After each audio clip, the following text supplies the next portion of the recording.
আজকের ভিডিওটা সন্ধেবেলা থেকেই শুরু করলাম। আজকে সকাল থেকে অনেক ব্যস্ততার মধ্যে একটা দিন কাটালাম। আজকে গেছিলাম গাড়ি নিয়ে গাড়ি সার্ভিসিং করাতে।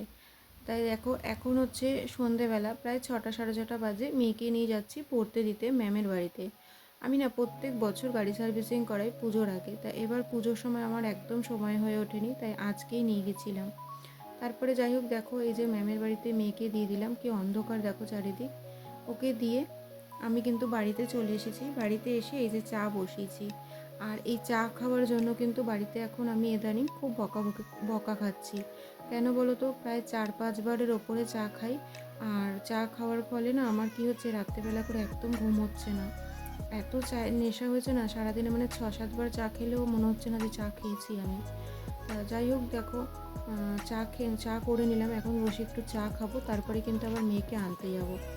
তো অনেকটা সময় চা খাওয়ার পর তাই ভাবলাম যে একটু আটা মেখে নিই, রাতে রুটি করব আজকে রাতে। আর এখন রাতে রুটিই খাচ্ছি, তাই ভাবলাম একটু রুটিটা বানিয়ে নিই।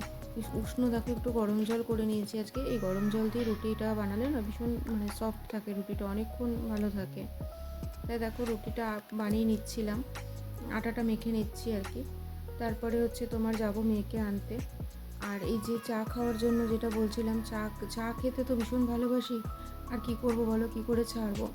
তার মধ্যে এত ঠান্ডা লেগেছে, বারে বারে চা খাচ্ছি, তা মানে কাঢ়া তৈরি করে খাচ্ছি, তাও কিছুতে কিছু হচ্ছে না।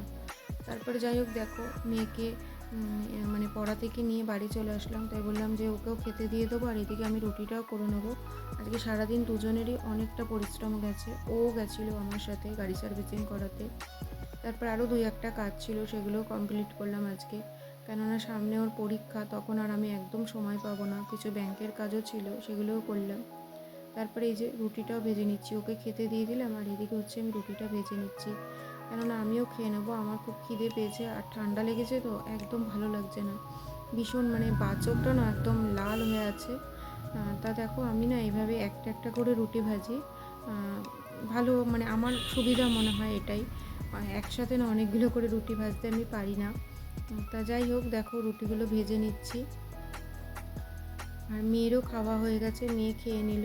দেখো সব রুটিগুলো ভেজে নিচ্ছি। রুটি করলে কী হবে, রুটি করাটা তো কোনো ব্যাপার না, কিন্তু দেখো